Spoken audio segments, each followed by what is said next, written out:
So I'm here today to speak to you a little bit about how we invest at Lendable, and specifically our use of data in the investment process. So at Lendable, data really is foundational to the business.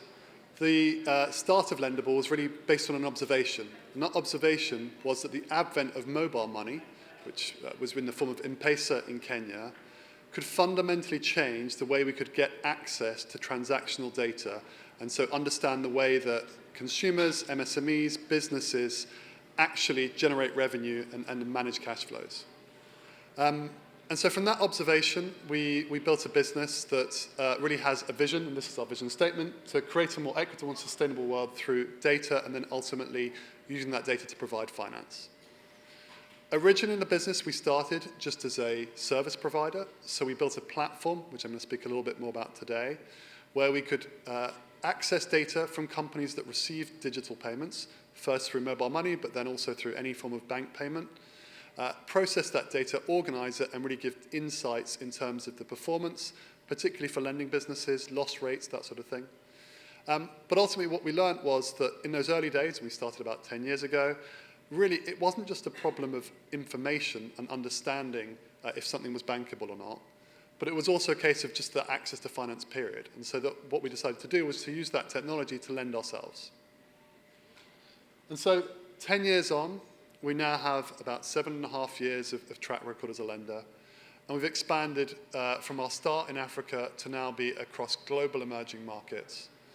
As a provider of debt facilities, mostly on a senior secured basis and receivables backed, to a number of different segments. So from a fintech perspective, servicing MSME lenders, asset lenders, consumer lenders. Also then what we call embedded finance. So that's any business that provides a good or service and do that with a deferred payment. And so we help them fund that period before they get paid, basically that working capital cycle. And not only that, we've now expanded also to look at the sustainability space and so to help with sort of project finance, anything that ultimately, again, will create a stream of cash flows.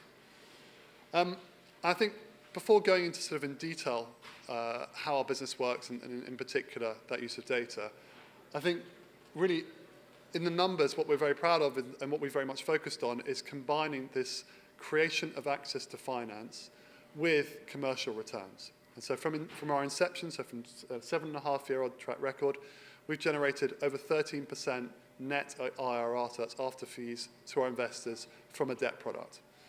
And again, I think that speaks to, in the private market setting, a private credit setting, really the importance and the added advantage we have of more timely information, more granular information, and more consistent information through our data approach.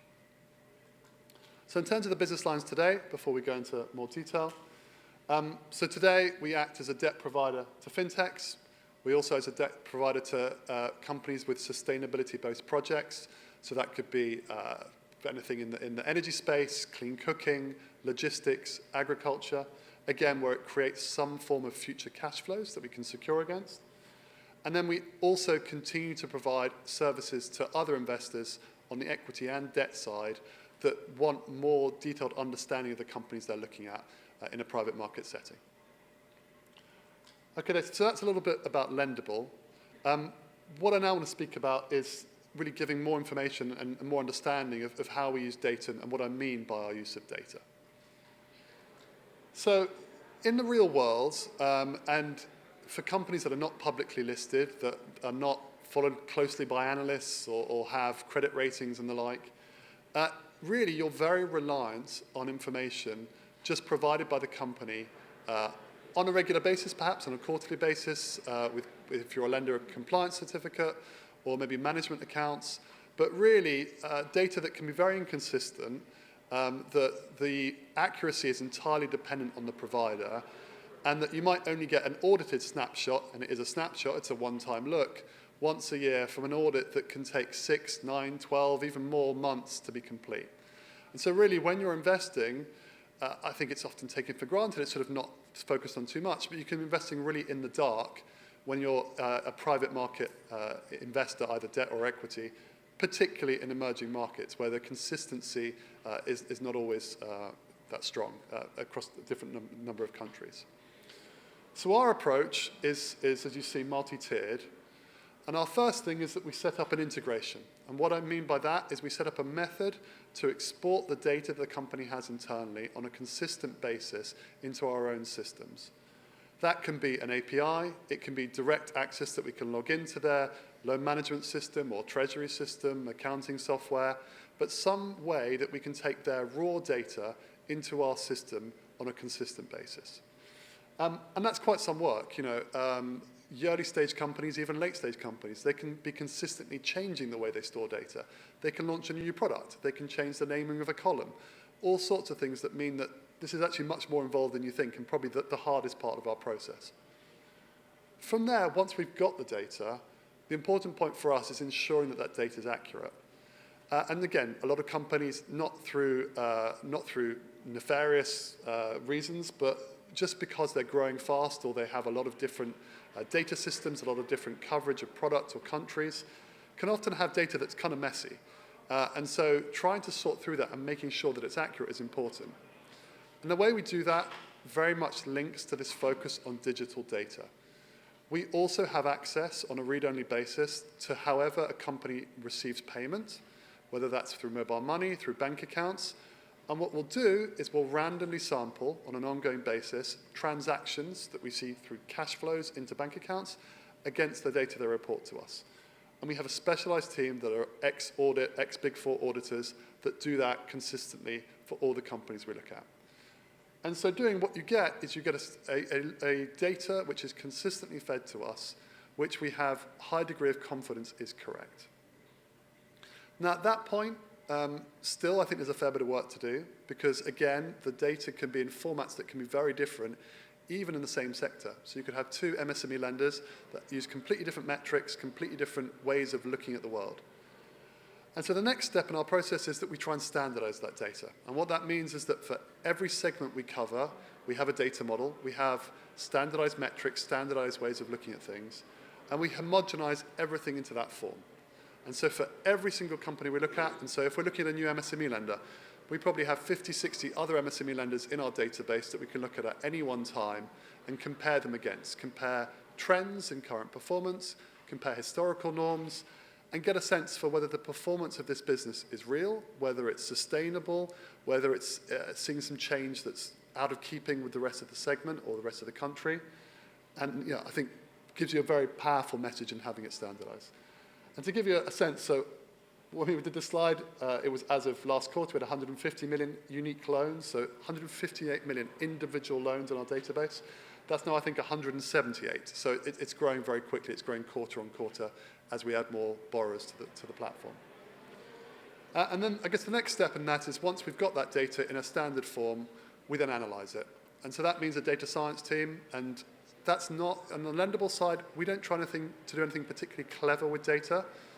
What we believe in is quality data. We think it's garbage in, garbage out. So we focus all our technical efforts on getting data that's consistent and understandable. Our analysis is then more straightforward and more, I would say, mainstream. We're just looking at trends. If it's a lending business, we're looking at trends in their loss rates, their par rates, all the sort of indicators that will give you a sense for how that business is performing and where it's trending. And that really is what we do. So that's our use of data. That's how we integrate it into an investment process, and that's what we'll be looking at any one time. Now, the last thing is we then have to monitor. We then continue monitoring throughout the life of our investment, or if we're working on behalf of a bank or a DFI or any other investor on their behalf, we'll continue to maintain this whole process for the life of their investment. And that's very important because it means that consistently you get those insights into the business. So that's how it works. Why is that useful? Can I put try and give you some more examples to try and show why that might be of use to you? So here are just three examples or three questions that you might pose when you're looking at emerging market investment. So the first one refers to quality. How can you understand the quality of a book? Especially if it's a non-bank lender that's not regulated, they might report to you in a way that's not familiar, that's different to how you've looked at it in other forms. It might be not that granular when you look at just the audited accounts. And here's where our solution shows you something that's homogeneous, that looks the same as the way we look at other lenders, that basically has been verified, so we've audited it ourselves.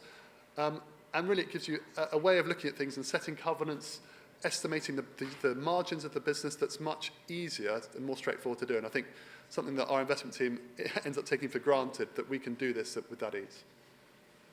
The second point would be about, what about monitoring this? What about changes? And I think, again, the flow of information, if you're a lender to a private company in a normal setting, is very slow. You just get a compliance certificate, you might get these management accounts that might have very limited detail, and they're all self-reported. You don't know if they're accurate or not. And again, this might not be the company's trying to do anything wrong, it's just that it's very difficult for a growing business to be accurate. And so again, what we do is we have live data integrations, so we're consistently getting information. And again, we can look at this on a daily basis if we want, or weekly basis. It depends on the status of the borrower. But really, we have this ability to look at not only a snapshot, but also the flow of information. Which takes me on to the last point, about assessing the financial performance of a particular investee company. I think with an audit, you get a one point in time view of the business. And that can tell you something, but really looking at trends is much more powerful. Looking at how things vary month on month, day on day, really starts to tell you if something is wrong, if things are changing, what the drivers are. And again, I think that is where what we do at Lendable gives us so much insight, and I think has helped us deliver these commercial returns, which I think are ahead of our peer group. It's that ability to really see and have access to information that others don't have. So with that, I'll stop and happy to take any questions.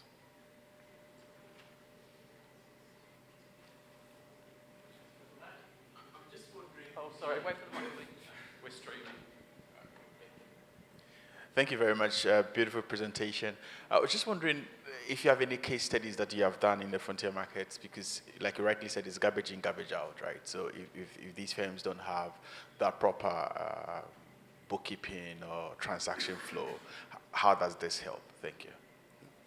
Lots of case studies. I don't want to name particular names of companies and that sort of thing, but maybe I can give an example that gives kind of a flavor.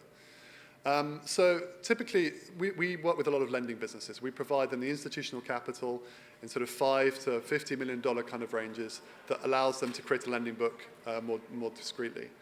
One of the things we often come up against is that the estimates that the lender will have of their loss rates are very different to what we see. And one of the things we sometimes see is that we'll see loans that are marked in their system as repaid, but when we come to do a verification, we won't see a cash flow that matches that repayment. And so what we're finding in those instances is that will be a loan that's been rolled over or restructured. And you would never see that without carrying out a verification, without checking if there was a cash flow that backed a loan says it's been repaid in the system. You would never notice that loan's not actually been repaid, it's been restructured or extended. And that's very different. It gives you a very different interpretation of risk. So that's an example I would give that we've found many times when we've been looking at different companies.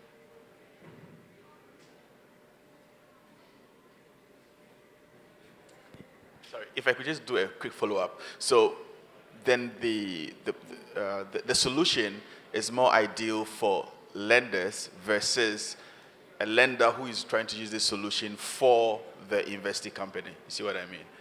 Because in the case study you gave, I can understand that that's very simple. But if I was giving money out to somebody and I wanted to use this platform, then would that work? Those were the kind of case studies I was looking for. Yeah.